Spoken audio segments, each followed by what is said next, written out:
Municipality of Kamenica is located in the eastern part of Kosovo, and there are about 27,823 inhabitants. Like, these numbers are of 2019, and the situation might be changing because a lot of people are leaving rural areas and moving to urban areas. One of the basically issues why we are implementing such projects in rural areas, so that people see it as an opportunity for development, the rural areas too. Their economy is mainly based on bricks and beverages production and small trade businesses, and this we have understood from the comparative analysis that Katja mentioned. There's no big industry taking part there, but there is a big potential of solar and wind energy. There are 2 wind farms, one wind farm that is there, but with a potential of expanding.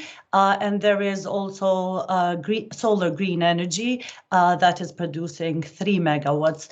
The potential that is assessed for the Kamenica region reaches up to 65 megawatts to be produced there. So, from our work within the project, we've understood that there is very important to have data, because a lot of data for the region is missing.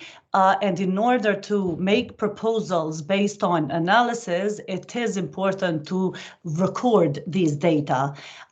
So we are, in a way, working with the municipality to make them aware of what indicators they should have in mind and gather data about in order to make projections based on numbers. And then basically the transformation phase that we see, because as you said, Kamenica is very in initial part of transformation, as well in understanding first the concept and then putting it into documents and then practice.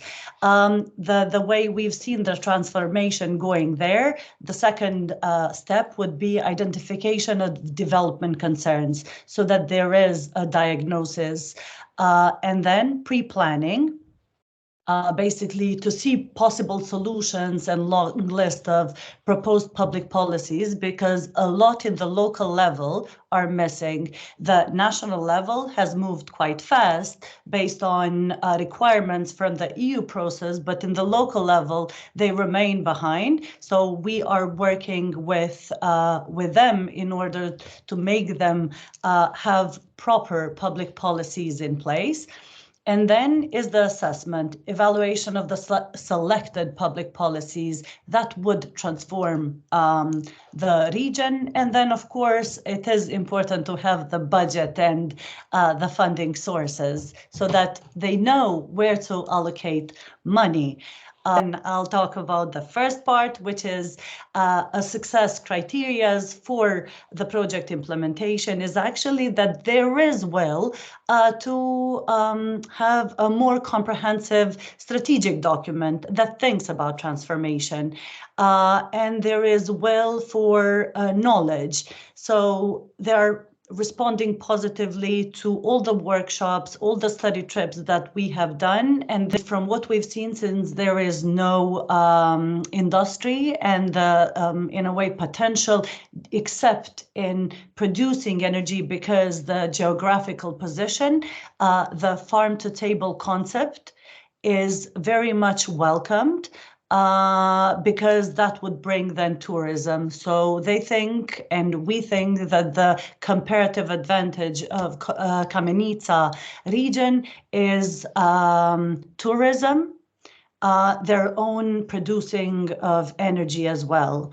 So these two would be kind of their strongest points that we have witnessed during the implementation of the project. The obstacles is that, well, at first there is a document which dates 10 years ago, which needs to be reviewed. And there is a new mayor who first needs to understand, in a way, the context and then move on. An obstacle also in such rural regions is that they rely a lot in the support they get from outside partners, because